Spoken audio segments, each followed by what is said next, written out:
How £125 million Tottenham Hotspur Europa League win saved season and summer transfer plans. Spurs have reasons to be cheerful after emerging triumphant over Manchester United in Bilbao.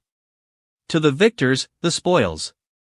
Last night saw Tottenham Hotspur were crowned Europa League champions after a 1-0 win over Manchester United at the Estadio de San Mamés in Bilbao. It was Spurs' first piece of silverware since 2008 and the first European crown since 1984. It was truly a moment to savor for Spurs fans, players, and their embattled head coach Ange Postecoglou, who may still have run out of time to save himself from an exit from the club at the end of this season. Football is all about the glory, of course. But money makes a big difference in terms of how quickly that success can be achieved in the modern game, and last night's final clash in Spain was a game of high stakes for both. This Premier League campaign has almost reached its conclusion, and for both Spurs and Manchester United it has been one of utter misery, with both clubs at risk of being the team to finish just one spot above the drop zone. For two of the supposed Big Six, agitators of the European Super League 4 years ago, it has been a season of staggering underachievement. From pretty early on it was apparent that the Europa League run would be of huge importance due to the fact that there was a route through to the league phase of the UEFA Champions League and its riches next season for the winners of the competition.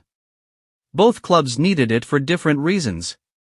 Spurs, while not at risk of breaching the Premier League's profit and sustainability rules, PSR, or UEFA's squad cost ratio rule, needed a cash boost to allow them to better cash flow the business into next season when it came to bringing in new talent without having to aggressively player trade in order to do so. For Spurs, winning the Europa League final last night was worth £125 million. For a Europa League success, Spurs have received, through participation fees, prize money, and the value pillar that dishes out funds based on league market size and coefficients, a sum of £35.4 million. Taking into account matchday revenue for the home games played in the competition, average ticket income per home game of £4.9 million for Spurs, that has provided additional revenue of £34.3 million. That brings the total prize pot for Europa League success to £69.7 million for Spurs, and that is before taking into account how transformative Champions League revenue can be to clubs. Qualification for the Champions League yields enormous success. With participation alone worth £15.6 million and every victory and draw in the revamped competition's league phase delivering an additional £1.7 million and £580,000. Just making it to the league phase can bring in, conservatively, around £20 million, and that is before factoring in any progression to the knockout stages, where the money continues on a steep incline. The Champions League value pillar is more lucrative than that of the Europa League and is worth another £20 million to clubs. Matchday revenue then plays another significant role. Playing in the league phase guarantees 4 home games for each team, adding £19.6 million to Spurs, and that is before any knockout games or money for progression comes into play. And what about the summer window?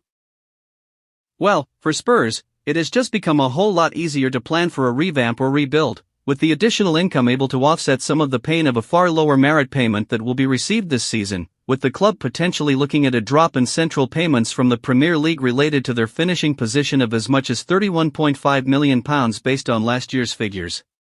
But prize money from the Champions League and the additional home games in the league phase that will effectively wipe out that loss, means that the club can engage in the market, because they had a real problem to solve if they would have fallen to defeat in Bilbao on Wednesday evening.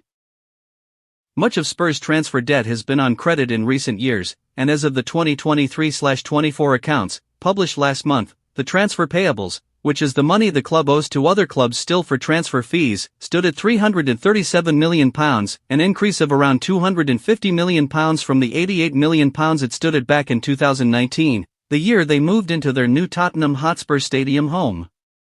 Sitting behind only Chelsea's £479 million, Spurs' transfer debt is the second largest in the Premier League. In terms of what is coming the other way, Spurs are owed £58 million in transfer receivables from clubs, meaning that there is a £279 million difference between the two, and that is not insignificant. Given the way that PSR looks at allowable losses of £105 million with permitted deductions for investment into infrastructure, the women's team, the academy and community initiatives, Spurs' heavy debt, much of it attributable to the new stadium, means that they are still in a good PSR spot, especially given their significant commercial and matchday revenue, and the low wages to revenue ratio that they have. cash in The bank as of March 31, 2024, stood at £79 million, down from £198 million the previous financial year. Spurs have been eating into the cash reserve in the past 18 months, and there was the potential of another lean year if they had missed out on the Champions League next season. They didn't though, and while it's hard to paint the season as a storming success, a trophy and Champions League football means Spurs can be more active in the market, and it makes them more attractive to potential new signings, as well as commercial partners who either are looking to renew or come on board for the first time. Potential investors, too, would also value the return to the top table of European club football. Spurs have managed to salvage real hope from the wreckage of a dismal domestic campaign. They'll have to learn some major lessons from it.